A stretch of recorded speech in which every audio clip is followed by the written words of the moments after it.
2015 revealed that out of 65,000 inmates, 41,000, that is about 80%, are on remand or are on awaiting trial. What practical steps would you adopt to ameliorate the plight of the awaiting trial persons who, under our law, are presumed to be innocent until found guilty? Senator Nyako.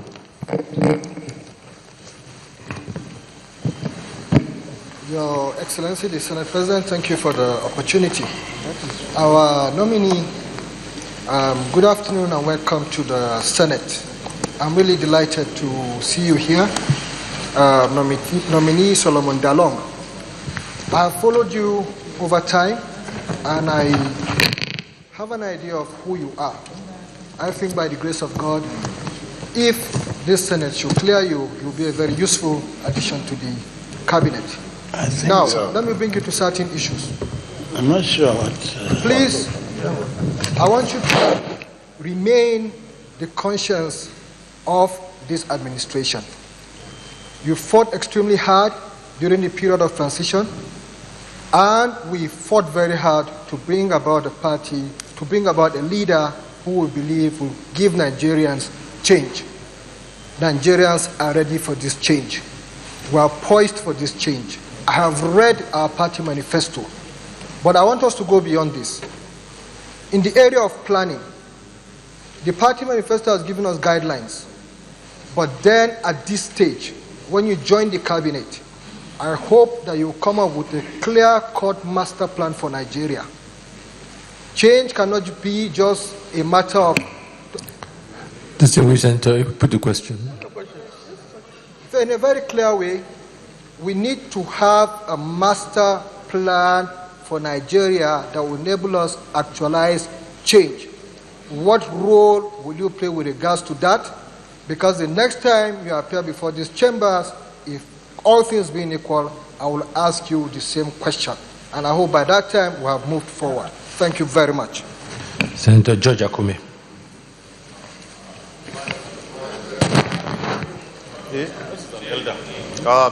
Mr. Chairman, you don't query the chairman. Mr. Chairman, distinguished colleagues. Remember that, Senator George Akume. Well, Mr. Chairman, distinguished colleagues, Senator George Akume, Benue Northwest. Mr. Nominee, I congratulate you. Mr. Chairman, all of you know, we come from the North Central Zone. And in 2002, at Huru, the presidency organized a retreat on ethno-religious crisis in the zone. Taraba was included, and Bauchi. Far-reaching conclusions were reached, and implementations were carried out. Unfortunately, it looks like we're back to square one. Mr. Chairman, I just want to restrict myself to 3 states, which, for want of a better expression, I call the triangle of crisis. Plateau, Nasarawa, down to Benue, and up there. So you have Jos, Lafia, Makurdi, Jos. Killings, destruction of properties, and of course, rustling, cattle rustling, and so on and so forth. You are an activist. You are also a committed patriot. Nobody doubts that whatsoever. Now, Barrister, you've seen the quantum of destruction in these places. I want to leave out the Northeast because there is some form of a Marshall Plan for the Northeast, and they deserve it. In these states, excluding Kwara, well, excluding Kwara. This is, you have to put the question. Well, Mr. Chairman, I just wanted to inform some of my colleagues because the feeling has always been that there is no problem in the North Central Zone. It's just for emphasis that I want to put this. Northeast, we also embrace Taraba because I know what they have also gone through, so they are all there. Mr. Nominee, what measures would you suggest to the government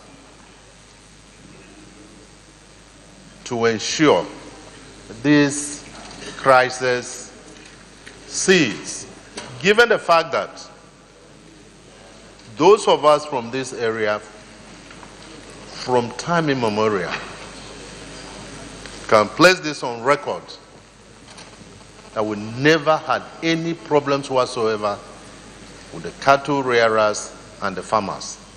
I knew the Fulanis when I was very small, they would camp, my father would give them a place. And we do support, this is my little suggestion, a small Marshall Plan for these three states. Thank you very much. Senator Hope Uzodimma.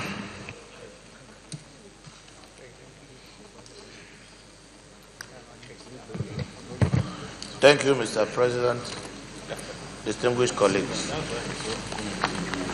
Mr. Nominee, let me congratulate you for being nominated to be one of the ministers. You are an anti-corruption crusader. What is your perception of corruption in public service?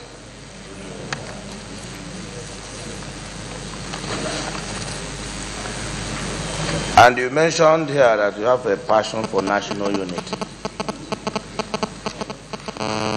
In what order would you rank the dictates and potentially conflicting needs of the followings? 1. Religion, ethnicity, nationality, gender, and the geopolitical zones, vis-a-vis attempt to enhance national unity.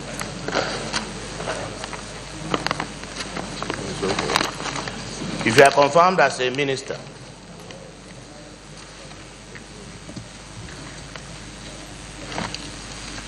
what is your understanding of the responsibility of the National Assembly relating with the executive as it has to do with the oversight functions?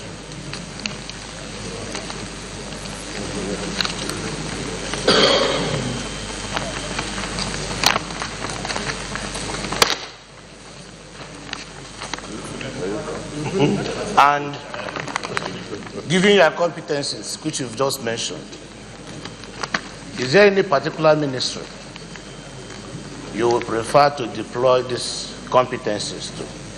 And if you don't have anyone in mind, what would be your program? As you mean you are assigned to a ministry, what would be your program that you would deploy that will have immediate impact on the citizenry vis-a-vis Nigerians? Thank you, Mr. President. Senator Samayang. Finally. Thank you, Mr. Senate President, distinguished colleagues. My name is Senator Samuel Ayawu. I represent Imo East, Imo State. Mr. Nominee, I have just two questions, very simple ones. One, if you are cleared by this Senate as a minister and you agree with me that this present administration